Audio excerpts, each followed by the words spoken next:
Guys, welcome back to another episode of Web3 Quick Bites, the show where we jam to the latest beats in the decentralized world and chat with some of the brilliant minds in the Web3 industry. I'm your host, Olabisi, and today we are diving into something super exciting. We are joined in today's episode by Matthew Carrano, a true Web3 veteran who has been in the crypto space since 20. Oh, that was an interesting journey, really. So I'm curious, you spent over a decade in this space now. When you just got into it newly, did you ever imagine that you'll be spending over a decade in the Web3 space? Oh, no, not at all. Like, first of all, in the beginning, I didn't know how you could work in Bitcoin, right? Because it seemed like it just existed, and I wasn't a developer. I guess I could maybe run a node or something, but I didn't really see. I didn't understand the implications of the industry that it was going to create. Although I did in 2013 start working for a startup, a Bitcoin ATM startup. So then it started to dawn on me that there were like industry there were yeah, the industry could be built up sort of around it. But that didn't really explode until Web3. I mean, there was other chains before Web3, right? Doge and Litecoin and a few others. There were some other like Namecoin type of things, but until Ethereum launched, it wasn't clear that it could sort of touch almost everything, like over almost every industry, because every industry has a coordination issue um, that they need to solve, and that's what Ethereum does. It gives us a source of truth, which is the blockchain, but then also contracts that you can set beforehand that everybody can sort of agree on and audit that determine an interaction. And so that type of capability really can touch every single industry. So that was where it really became clear. So not until maybe 2016 or something when I started really getting involved in Ethereum projects that it could be big. It seemed very limited, the type of ways you could contribute in crypto until Web3. That's when the explosion really happened. Oh, wow. It's obvious that you're having a great time. You're having a swell time in Web. I mean, I do love it. Like as I mentioned when we first started, like I am a kind of a human liberty. I don't like to use the word maximalist, but I'm kind of that's what I want. Like, and so I believe a crypto future gets us there. Voluntary interactions, peace, um, self ownership of the fruits of your labor. Um, all of that is super important for human liberty. And so the if crypt if crypto can create that future, then that's where I want to be. That's what I want to do. So, it's I think part of it is it's fun and exciting, but part of it is there's like a bigger mission. And I do think like I don't know that everybody feels that way. I think a lot of OG crypto feels that way. Like this I don't know if it's quite the same as it was then, but I do. And usually, and the projects that I work with feel the same way too. Like Thrive, the organization that I'm head of content for now feels that way. Like this is a mission, and I don't do well. I've worked in a few different places. I don't do well when the place isn't like really mission forward. When the project is a mission forward. I'm not like a hired gun. I don't like that. I have to feel very good about the thing that we're trying to achieve. Like it has to further that mission of more human liberty at the end of the day. So I love it because you have both of those things. It's exciting and awe and kind of odds. If you just look at it like crypto from the outside with like meme coins and NFTs and just like craziness, it's weird, but I like weird and it's exciting and there's a mission attached to it too. So it kind of hits all the fun. And I get to create too. I'm a musician. I make content. Like I get to do that too. I get to do the thing that I love, supporting a mission that I care about, doing something weird. Thanks for sharing that with us. That was quite detailed. So your journey includes roles at Status, Gitcoin, and Swamp City. How did each of these experiences shape your understanding of what crypto communities really need? Man, yeah, that's a good question. I mean, Swarm City was the first project that I worked on in Web3, and it was crazy because there was nothing like it at the time. I mentioned that we were trying to solve marketplaces, and so the way that we solved it was very elegant. It almost looked like Twitter, where it definitely looked like Twitter, where someone could post a need, like, "Hey, I'd like a ride from this place to this place." Someone else could see that, could respond to it and say, "Oh, I'll take you there." And then the poster could choose which person that they wanted to like, um, to get into a deal with to fulfill that their need. If say it's a rideshare need or whatever, they get into a deal. There's an escrow component. There's a reputational component. Really did solve marketplaces. And the cool thing was is it was like the infrastructure that would have worked for almost every single type of marketplace, whether it's a retail one like Amazon. I just call marketplace anywhere where people come together, find each other, interact, transact. That's a marketplace. So whether it was Uber or Airbnb or Amazon or Etsy or any of those, they're all kind of fall within the same type of. They're all marketplaces. The way that Swarm City would work would be to create a marketplace for every single one of those types of things. And so I was really like I was really moved by that mission. And it was very early. There's a couple things. Like, first of all, Ethereum wasn't ready from a tech stack to be able to handle this type of thing. To handle that type of thing, besides the blockchain, you need two other things. You need to have messaging that is robust and like works really well. And we had Whisper, which wasn't really designed for like human messaging at the time. And it wasn't robust enough. And then storage, you need to be able to store these items. Like say you were selling something on a marketplace, we need to upload a picture of it. Well, IPFS was that storage option at the time in 2016, 2017. Neither one of them were robust enough. So we were having a lot of problems with the app where messages would be coming in back out of order or images wouldn't persist. So there was tech stack issues, but then we were also, we were one of three projects. Everybody was using the Parity multi-sig wallet at the time. It's like anytime you raised funding, you were using the Parity multi-sig wallet. It was industry standard, and so hundreds of projects were using it. But there was an exploit in it where a hacker was able to get in and stole, I think, a total of something like 150,000 each from three projects, including ours. And we saw it, contacted the Ethereum Foundation and white hat hacker friends who ended up draining everybody else's wallets, saving hundreds of projects, patching the hole, and then putting all the funds back.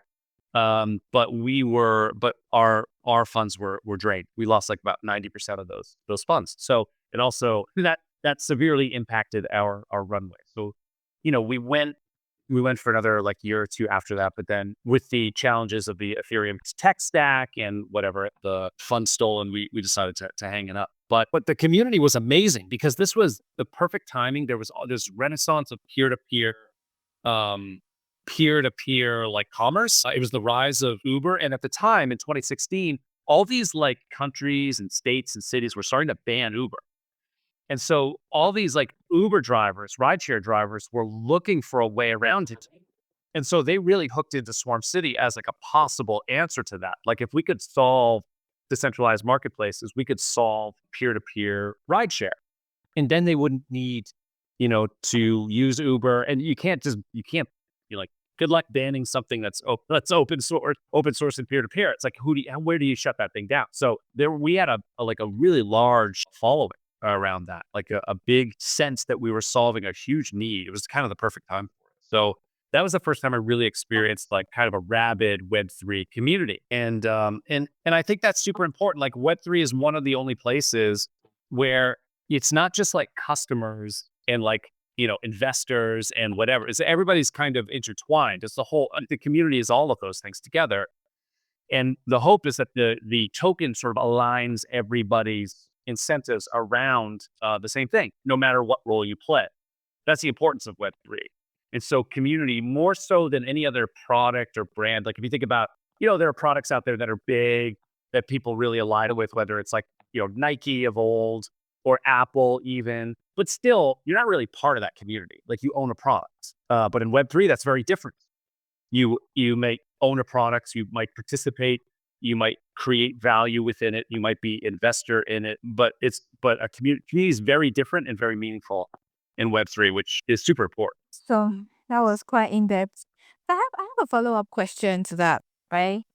You just gave great examples of how brands and projects should engage with communities. As an OG in this space, What's the biggest misconception you've seen about how crypto projects should engage with their communities? I don't know. I mean, I'm not sure about the biggest misconception. I just think that what needs to happen is that what I want to see happen is that whatever project is out there is actually creating sustainable value. I think a lot of times, especially like I know it doesn't maybe seem like this, but we're still kind of in the early days of DAOs. Like, we haven't really figured that out well yet. And so a lot of times, with DAOs, like they'll start off really strong. They'll have some sort of launch. They'll decentralize. The token will go out, et cetera. And there's a lot of excitement, but then they haven't really figured out yet how to run run it in an efficient way. So like you have all these DAOs or foundations or whatever. They've got tons of funds in their treasury, but they don't know how to operate it. A lot of times they'll pick a decentralized approach, which is I understand why, and it's great, but it's also super inefficient. It's hard to like govern. It's hard to govern like a lot of funds that way and have it be super efficient, and then also make sure you're creating enough value that your project gets sustained. And so I don't know. I don't think that people pay enough attention to, hey, wait a minute, we have to create a ton of value with our treasury, because if we don't, our DAO's going to die.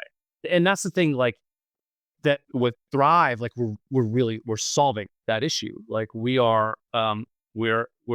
making it so now, all these projects, all these crypto communities, and they have to spend their token. Like they have to spend their treasury to build their community. And whether it's whether it's your community or creating new technology or inviting new people into their community, they have to spend it.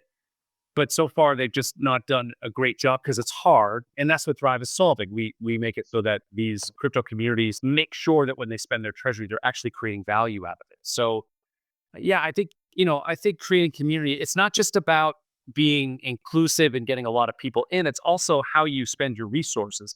And you have to do it in a way that creates positive return on investment. Because if you don't, your DAO's going to die, your foundation's going to die. No, that's the last thing anyone wants for their Mhm. foundation or down. Right now, let's talk about Thrive Protocol. Sure. What attracted you to join Thrive Protocol? And most importantly, what unique challenges have you found in communicating its vision for transforming grant giving? Yeah, great question. Well, honestly, the first thing that I had, so I took a little bit of time off between my last thing and Thrive. So last December, I took time off. I took probably like 4 months off. I was just burnt out, and I was burnt out and didn't feel inspired, And so that's not a good spot for me. Like I really need to be inspired in order to do a good job.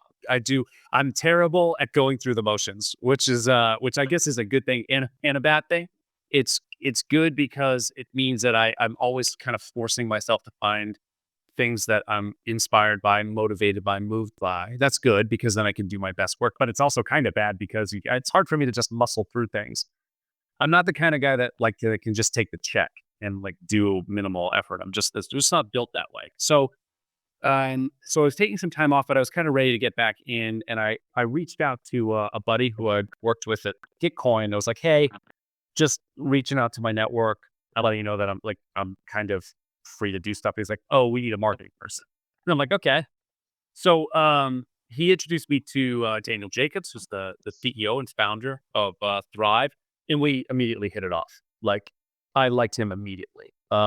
He is mission driven, passionate.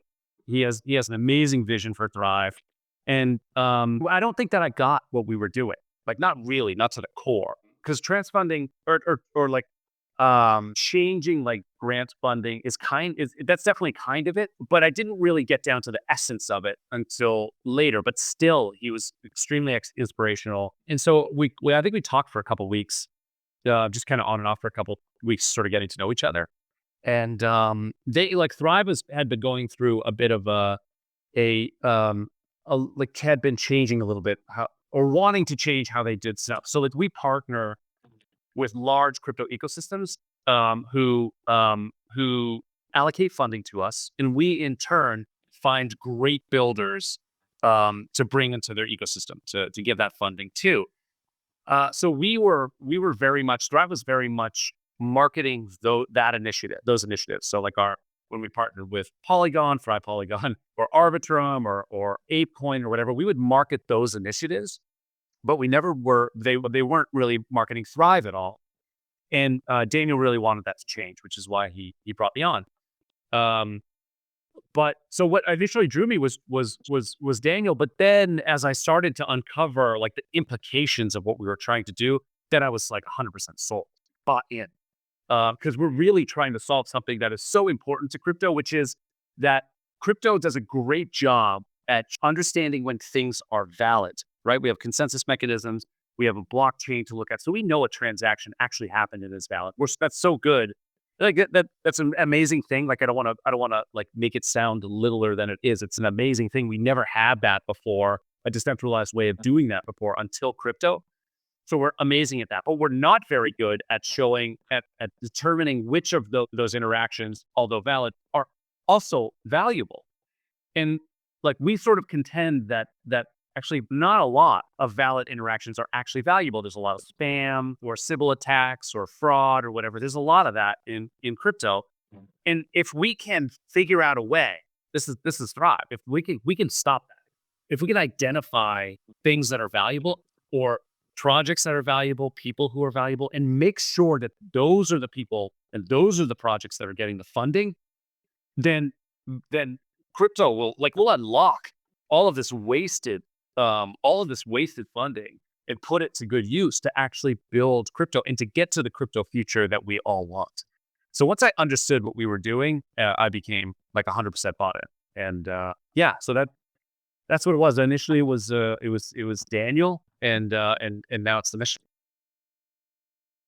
I mean, I've been doing my research on Thrive Protocol before this interview, and then I think the vision of Thrive Protocol is something I can actually get behind. I love how they are, should I say, putting power in the hands of people who can make a difference. If I can, if I can put it like that. And yeah, I mean, the mission is actually a refreshing welcome from whatever it is that is going on in this space. So you guys been doing a pretty good job. That's right. Thank you. Well, and you did ask me what was challenging about it, and I didn't answer that question, so I'll answer that now. What's really challenging is like we have multiple audiences because it's an entire ecosystem. We're talking to blockchain communities who we're onboarding, who are partnering with us and allocating funding to us. So that's an audience. We have an audience of builders because we're out there trying to find and certify the Thrive through the Thrive Certified Challenge. Find and certify amazing projects in crypto. There's only something like 7,200 full-time devs in crypto, and we're trying to find all of them and certify their projects. And what Thrive certification means is if you get your project Thrive certified, you are proving that you're making impact, that your project is making impact in one of 6 categories. And by doing that, we can more easily match you with the funding that's appropriate for where you are in the life cycle of your project and also what type of impact that you're showing. So we started that initiative about a month ago. We have builder audience, we have ecosystem audience, we have another role that we call guardians, and those are the folks that are reviewing every single interaction that goes through Thrive to make sure that it's actually creating value before funds are released.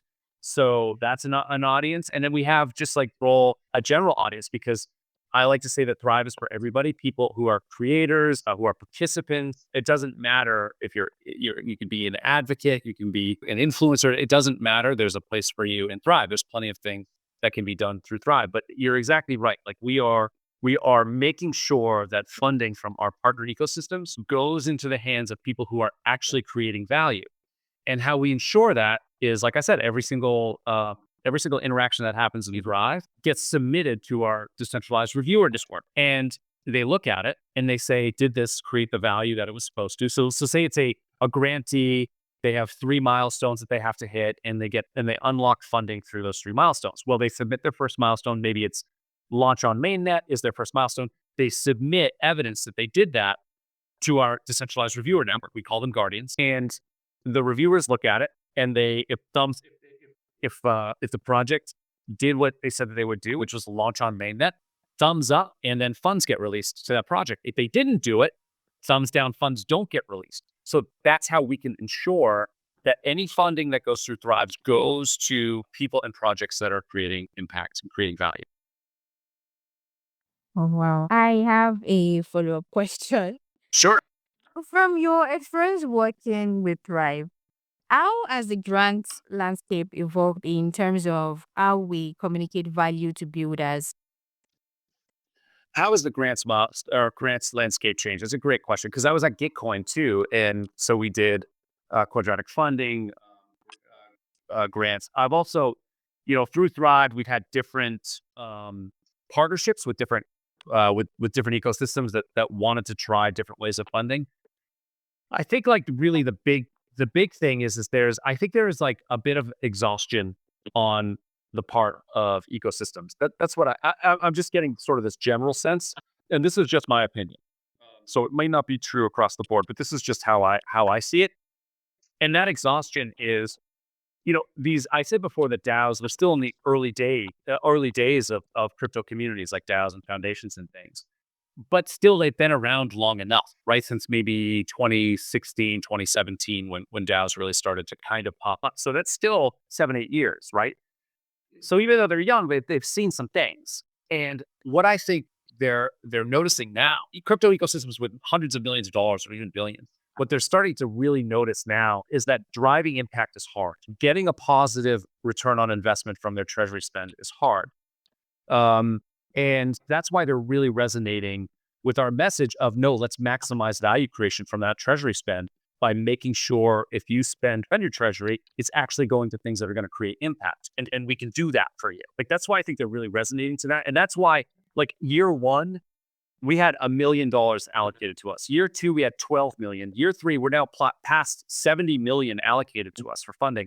More and more ecosystems are partnering with us because they know that when they spend their treasury through Thrive, they're actually going to get a positive return on investment. So I think one of the big changes is there's this exhaustion of just giving out grants without there being any way to verify that value's been created. And I also think on the flip side of that, because we're really solving this for two parties, on the flip side of that, builders who are trying to get, there's so much funding out there. There really is. But if you're a builder in Web3, it's really hard to get your project funded. Like you have to know, first of all, you got to like get into a community. You got to figure out, what grant opportunities are. Maybe you got to work with a work stream. Maybe you got to write a forum post, or you got to figure out who the delegates are and get friendly with them. Or or you got to like, so you're a marketer, you're a politician. You can't just be a builder. So it's super hard for projects for productive builders to find. And so so that's the other part. So they're kind of exhausted too. And like, imagine if you're a Web2 person, you're a Web2 dev, and like you work at some big company, we make $300,000 a year, but you're passionate about Web3. Are you going to make the jump to Web3? Probably not, because how are you going to get your project funded? You either have to try to find VCs, which are going to want a large portion of your company, or you're going to have to negotiate a grant process, which is hard. So we make it easier for them too by going through the your Thrive certification for your project. We can then say, oh, here, here's a snapshot of your project. Here's what impact that it can create, and here's where you are in the life cycle of your project from startup to a lot of traction. And then we know which ecosystems are looking to fund that type of project. We have some ecosystems that have allocated funding to us that want startups. We have some that want, projects that have a lot of traction, and they'll and everywhere in between. So we're solving it really for the projects as well, because they're exhausted. It's hard for them to find funding, but we're making that magic happen. We're solving it for the ecosystem, making sure that their funds are going to things that are creating value, and we're making it a lot easier for projects to find the funding that's appropriate for them. You said something now that caught my attention. I had no idea that Web3 projects struggle to get funded. But there's this popular narrative that's going around on social media, especially that Web3 projects get more funding than their Web2 counterparts. So this is news to me that Web3 projects indeed struggle to get funded. Yeah. Yeah, I think that's the case. I mean, because you have a few different options, right? You could go get VC funding, but then it's who you know. So a small percentage of them get that. plus you have to give up a portion of your company to them. Or you could launch a token, but the only way for that to be successful to launch a token is if you built yourself a community that's big enough to support it. So how do you get to that point where you're a startup and you get to the point where you have a community big enough to support you? That's a hard, that's a pretty giant leap. And so a lot of them, a lot of projects search funding, but like there are, I don't know, thousands of DAOs. So which one do you? It's a full-time job to go get funding. And so like how do you go and do that and jump from ecosystem to ecosystem? And then also though, if you do get funding in an ecosystem, they're going to want you to deploy in their ecosystem. Of course, that makes sense because they want you to create value in their ecosystem. So then, you're committed to that ecosystem, which is fine. That's great. You're committed to that ecosystem. But then how do you know if the funding is going to continue? And if you need to maybe it's not quite enough to run your org. So then you have to get funding from another ecosystem, but that means you have to deploy on that ecosystem as well. It's a challenge. To do it in a way that's not just part-time. Oh wow, it's a cold world out there. Then it's really good.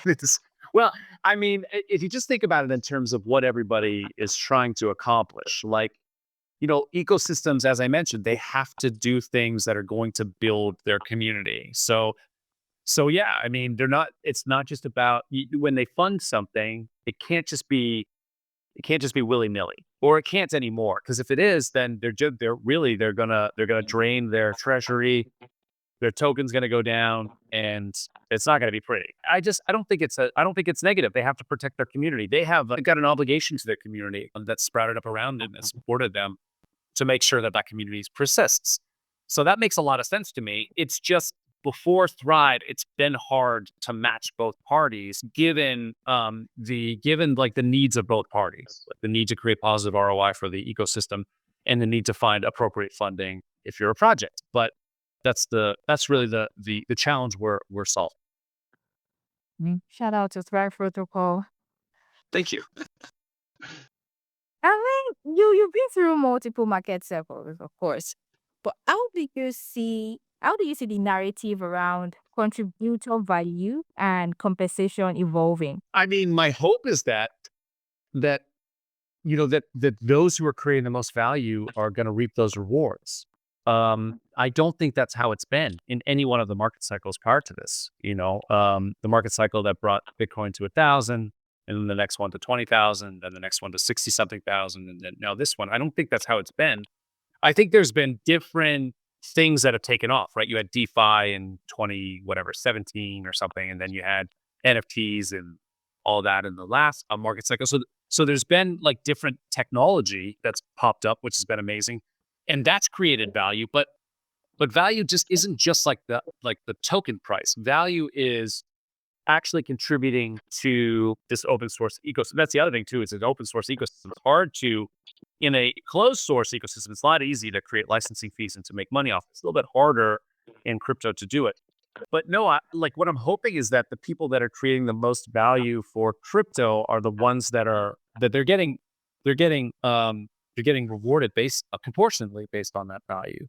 That's what I'm hoping is happening. That's what I hope that the next sort of renaissance is, and the one that Thrive's really working on. Because in the past, it's been, and there's nothing wrong with this either. It's like the gamification of crypto. There's nothing wrong with that, or the speculation. There's nothing wrong with that. There is fraud is wrong, of course, but like you're just if you're not committing fraud, you're playing by the rules of the game. So there's nothing wrong with people acting, in their own best interests to try to profit. Like I don't. That's not wrong. It's just we have to create a different way so that the people who are giving the most impact are actually the ones who are getting rewarded, as opposed to the people who can create the best game or can play the best game or get enough Sybils out there to win. That's what I hope is happening. I mean, that's what we're trying to do is really just like, because if we don't do that, we're not going to get to the crypto future that we want. It's just going to be stuck in kind of this in-between thing. And then we're not going to, if we don't get the crypto future we want, then we're not going to impact human liberty the way that I want. So we have to fix this whole value thing and rewarding based on what people on the value that people create. And I'm very hopeful that we do that. So yeah, so that's what I see. That's what I see as like the challenge and what I hope we're achieving. As head of content at Strive, How do you approach explaining the concept of funding only value creation to different stakeholders? Such a great question, and we keep changing this up. Like a lot of times, I'll start I'll start if I do a space or something. I'll start this way. I'll tell you exactly how I start. I'll say Thrive has $70 million for people and projects creating real value in crypto. Because I feel like if I start that way, I grab their attention, right? People hear the term $70 million plus, and they're like, oh, you got my attention now. And then I'll say, like, I'm talking about builders and creators and promoters, participants, everybody. If you're creating value, then Thrive is for you. And we have $70 million for people and projects creating value. That's a lot. That's how I'll start to catch attention because it's all true. But that's what I think would compel the audience. But if I do spaces, a lot, I think I'm reaching a portion of them are builders, a portion of them are creators, a portion of them are like participants or speculators or whatever. So I try to have like as much of a universal message as I can. If I'm talking to builders, I have a very different, like if I know my audience is just a bunch of builders, is not just is a bunch of amazing builders, I would communicate it differently. I would talk about their like identifying with their particular struggle, which is hard to find funding in crypto. Or if I'm talking to ecosystem leads, I talk about, from their perspectives, like, hey, I know how hard it is to make sure that when you create a treasury spend, that you're making sure that there's positive return on investment from that. So it depends. It's hard to have a unified messaging around it too, which is tricky because you have one Twitter account, right? So you have to get all those you're talking to a bunch of different parties from that Twitter account. Or if you send out emails, same thing. You have to either try to be as targeted as you possibly can or create some sort of unified messaging. It's something that we're constantly working on so that we're explaining kind of all elements because it can be complicated if you have multiple audiences, and we do.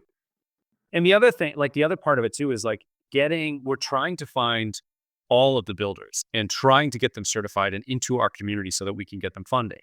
But we're also trying to find those guardians, our reviewer network, because that is like if you strip down Thrive to its essence, our decentralized reviewer network of our guardians, that is what we are. Because if every contribution, if every task, if every milestone in crypto went through our decentralized reviewer network, then we would so like I like we would impact crypto in such a huge way. It would completely change the landscape of crypto. Because imagine if you couldn't bot everything, you couldn't stibble everything, you couldn't just play the game. Like you had to submit work that you did, and a decentralized group of badged people, experts in a field, would look at it and say, "Yep, they did what they said that they did. Release the funds." Nope, they didn't say they didn't do what they said they were going to do. Didn't release the funds. Like that is such a huge thing. Like, that would be such a huge improvement to crypto if we could verify value for every single interaction that happened through crypto. But we're on the lookout for guardians too. We're looking for crypto experts, who are content experts or code experts or data experts or governance experts to come in, get certified through Thrive as well, and earn tokens and also Thrive points for reviewing all of the tasks, all the milestones that go through Thrive. So we're also talking to that audience. So it is complicated. You just try to create a unified message around it and know, the audience that you're speaking with, tailoring, if it's a very specific audience, tailoring the message to them. Well, I agree with you because it's important to actually tailor your content to who your audience are. What if they are builders, different content. If they are creators, different content. You can't just create one single content and say it's going to appeal to everybody. So different content for different categories. Right. Good. I know there are a couple of success stories from you working since you've joined Thrive Protocol. But what particular success stories, it could be one, it could be two, from Thrive's ecosystem, have you found most compelling to share with the broader crypto community? Man, I mean, I don't. So there are no. So first of all, we've funded. This is a big one. We funded so far 1,600 projects. Wow. Right. Yeah, that's pretty awesome. Now, most of that was, a lot of that was before me, so I don't want to take credit for that. Like a lot of that has happened before me, but yeah, every day we're funding more projects. That number keeps increasing, and that's humbling to think about too, because I know that it's changed lives. right, of the lives of the teams who are trying to get their project out there, that they have this idea, it's their baby, like they're psyched about it. They will, they just want to see it come to life, and like we get to participate in that. But also we get to move crypto forward because every new project that gets funded could be the next like killer app. Maybe it's one that starts to onboard more people from Web 2 to Web 3, or maybe it's one that provides an easier UX or is more security or whatever. It's like the the more that the more quality, amazing projects that we fund, the better chances that we have of creating the future that we want. So that's one of them that really inspires me. And also, people have really resonated with our Thrive certification, so the Thrive Certified Challenge. And I would just invite if you are a builder in crypto and you're listening and you have a project, highly recommend you get a Thrive Certified because that's what opens up funding from our partner ecosystems. And as I've mentioned a couple times, like right now we have 70 million in funding allocated that we're getting to impactful people and projects, and that number keeps going up. I mentioned before, like the cadence of that in terms of the last couple of years, but like we have more keeps coming.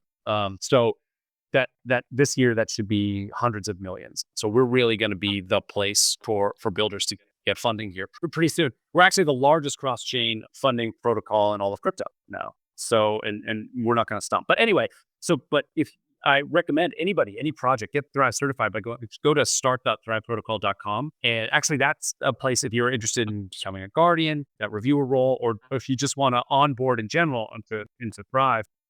You're a creator, you're an advocate, you're a participant. That's the best place. Start.thriveprotocol.com. But that's the other thing is people are really taking.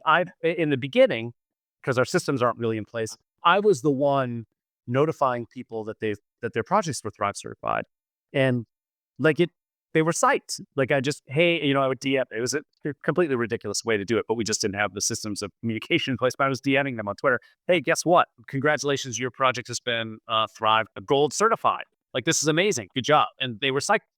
So that's the other thing too is like is this initiative to get projects Thrive certified so that we know the best routes for them to get funding. It's really taken off. And so that's the other, I think, big success. And we're going to keep doing it. I mean, we're aiming to certify every single project in crypto, thousands of projects in crypto. So yeah, those are the two I would say. Right. Thank you so much, Matt. So, by listening to this, I'll link the website in the episode description so you can get started on your Thrive journey. Because just as Matt had said, it's important for you to get Thrive certified. Lots of opportunities come from you being Thrive certified. Who knows, your project might be next thing that's going to transform the Web3 space. And we are rooting for you. I don't know you yet, but I'm rooting for you in advance. And I'm sure Matt is rooting for you too in advance. So, I'll link the website in the episode description. You click on it and get started on your journey based on your experience across multiple projects. What makes Tribe's approach to grants and contributions stand out? I really think it comes back to our guardians, our reviewer network. Like there's nothing like it in crypto. So it's interesting. Like we can do grant funding, but we can also do community engagement type stuff. But the thing that makes us different than anybody else, any other funding platform, no matter what it is, whether it's community engagement or it's grant funding, is our reviewer network. So when projects allocate funds to other protocols, they can't guarantee the same return on investment because they don't have a reviewer network like we do. So that's really what makes us stand apart. It's like every interaction, every transaction, whatever, every grant, every milestone, every contribution, we call them all contributions, but every milestone, everything that goes through Thrive is hitting that reviewer network. And you're having humans look at it and say, did this actually create the value that it was supposed to? And if yes, funds get released. If no, funds don't get released. So that's really the big difference. And the thing that in my opinion, solves value creation all across crypto. So, this last question is getting your personal opinion, right? I'm always curious to get people's different perspectives on this. This question is so dear to me.